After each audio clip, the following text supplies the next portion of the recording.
Hey everyone, this is Angela, one of the producers of Clinicians Creating Impact. Heather asked that we reshare the following episode with you this week as a reminder to all of us who are struggling with a challenging coworker that there is another way. You will discover 3 ways to empower yourself when navigating tricky working relationships, and hopefully a new way to look at why you're feeling the way you feel in those situations. If you've already listened to this episode, I suggest that you stay tuned in and see if you hear something you may have missed the first or 5th time you listen. Ready? Let's hear what Heather has to say when working with a coworker is hard.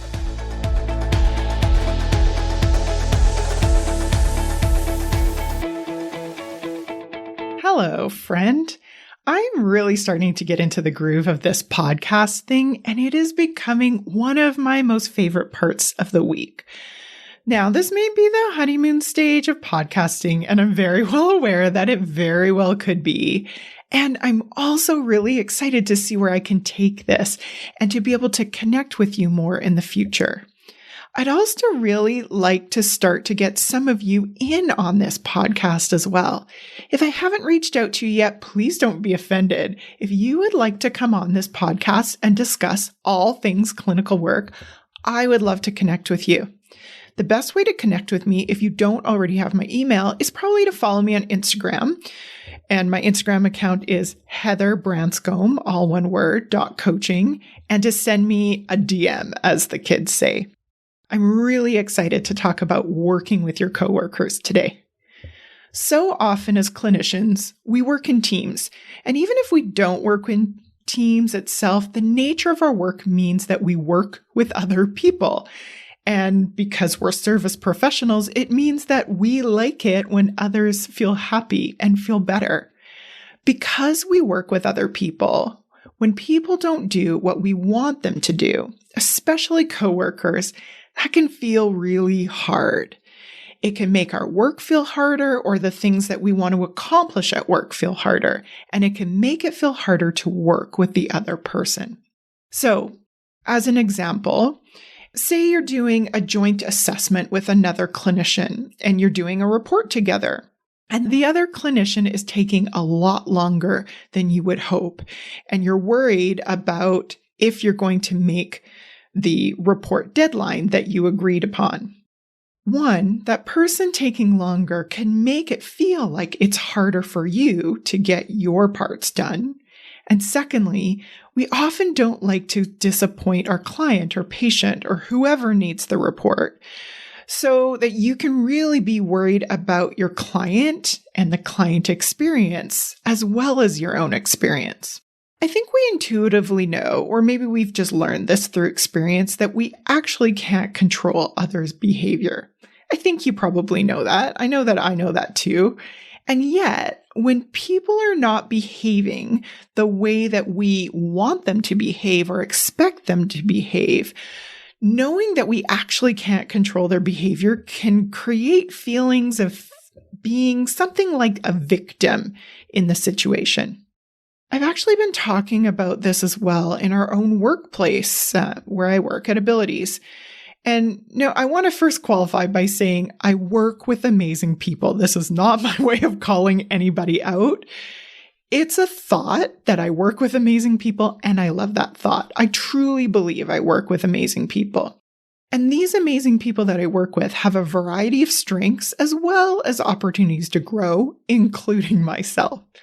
I also have strengths and growth opportunities as a leader. And one of the things that I've noticed recently is that we don't have a clear outline in our organization of who to talk to if you have a challenge and you can't solve that on your own. Now, some of that is just because we've acquired some growth. And so while it would have made it easier before to know who to talk to, now there are more people in the mix. And so hopefully by the time you hear this podcast, we have corrected that. Actually, no, by the time you hear this podcast, we've corrected that. But I just want to offer that as an option to say, I am right here with you as somebody that struggles and has struggled with this issue in the past.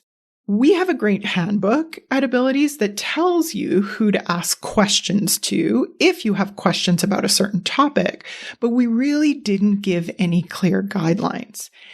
And I didn't give any clear guidelines on what I expected on who to talk to, when to see your supervisor, which supervisor to talk to, and the work that I expected to be done before somebody would actually come to a supervisor. So those are some of the things that I'm looking to fix at my work.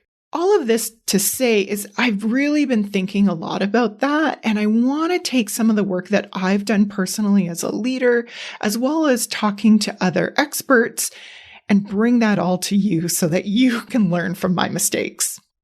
Today, I'm going to give you 3 tips to decide how you can find your own empowerment in any situation when working with a coworker feels hard. Now, I know it's easy when somebody isn't doing what we expect them to do to really focus on that person and what we might perceive as their lack of accountability to a certain expectation. Now, it's an easy place for your brain to go. I want to offer you that the most helpful place for you to go first, ironically, is to turn your attention and to check in on yourself. The first tip I have to decide on how you want to find your own empowerment in a situation where a coworker is not doing what you're expecting them to do is to figure out what you are feeling about it and why. Understanding what you're feeling and why you're feeling it can be really helpful for you to then understand where you want to move to next. Next, you want to ask yourself, what is my responsibility in this situation? The reason that you want to ask yourself some version of this question is that it's inherently understood in a workplace that there are different expectations given to yourself as an employer or by an employer, or that you jointly share if that coworker is your employer. Still, there's a set of expectations in any given working environment that typically outlines what your responsibility is in any given situation. Now, if you don't actually have a clear understanding of what your responsibility is in that situation, then that's an important piece to figure out. And it's gonna be part of the reason why it feels hard when things aren't clear on how to proceed. And it's gonna make it harder than what it actually needs to be. When you become more clear on what you're feeling, why you're feeling it, and what your actual responsibility is in that situation, all of those things can be really helpful to dial down that more primitive part of the brain. That's that part of the brain that is very efficient, meaning that it's very efficient in making meaning in a situation, but it isn't always very effective in terms of helping you to get to the goal that you actually want. By understanding where your primitive brain is coming from, that really does allow more compassion to that brain, that allows that part of the brain to feel a little bit more heard. And ultimately, when you provide compassion to that primitive part of the brain, and ultimately to all of you, it really ironically does tend to dial down that part of that brain a little bit. The last tip I want to give you when you're ready to answer the question is, what feels compassionate for both you and the other people in the situation? So again, you're not necessarily going to go do that when you're feeling your most frustrated or angry. You want to allow yourself to have those feelings and to process through them. But when you feel ready to start and to problem solve from that higher part of your brain, from that better place, you want to start thinking about what feels compassionate to both yourself and the other people in the situation. So many of us identify, especially if you identify as people-pleasing, we often think about what is more important and compassionate to the other people in the situation. So for example, in this example where I am writing a joint report with someone else, I might be thinking about what's compassionate for the client and what might be compassionate for the other clinician, but I might not be thinking about what's compassionate for myself.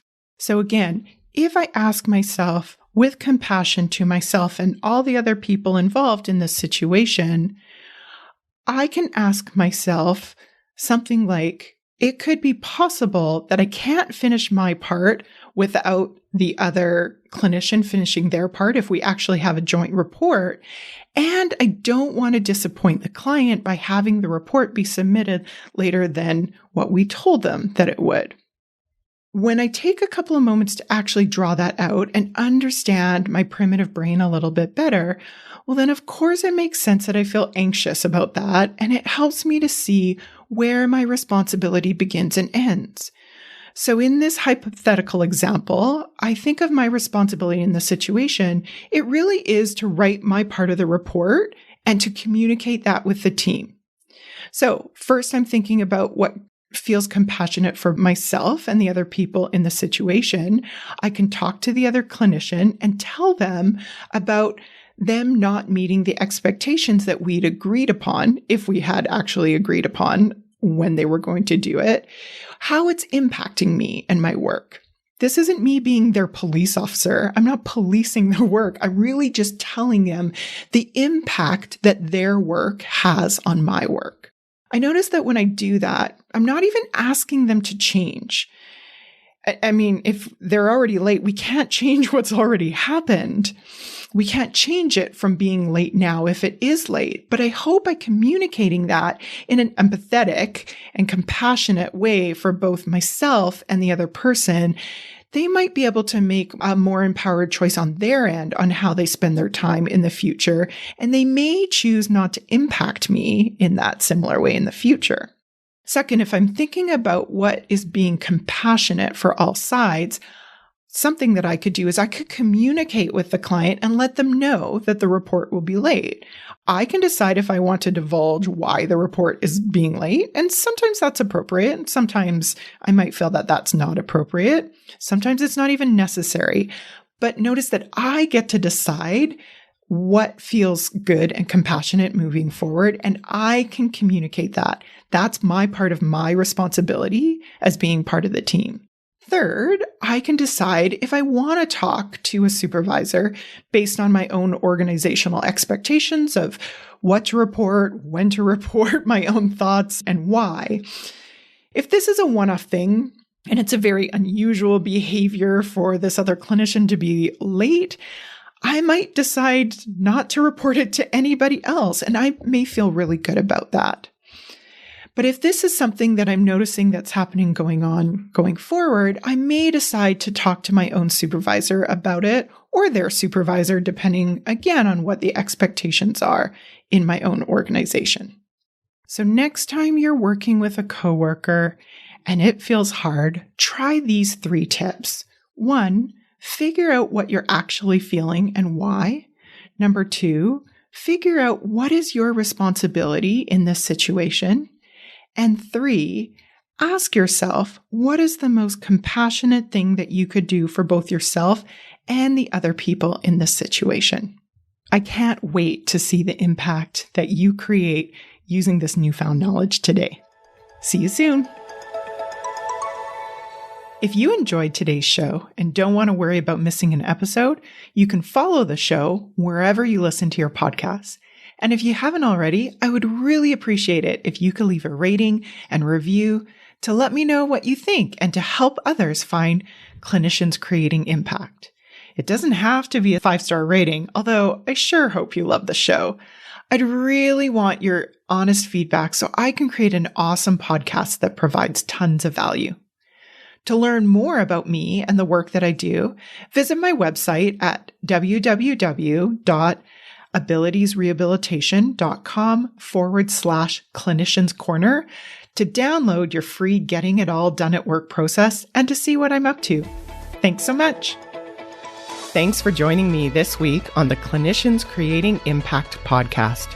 Want to learn more about the work I'm doing with Abilities Rehabilitation? Head on over to abilitiesrehabilitation.com. See you next week.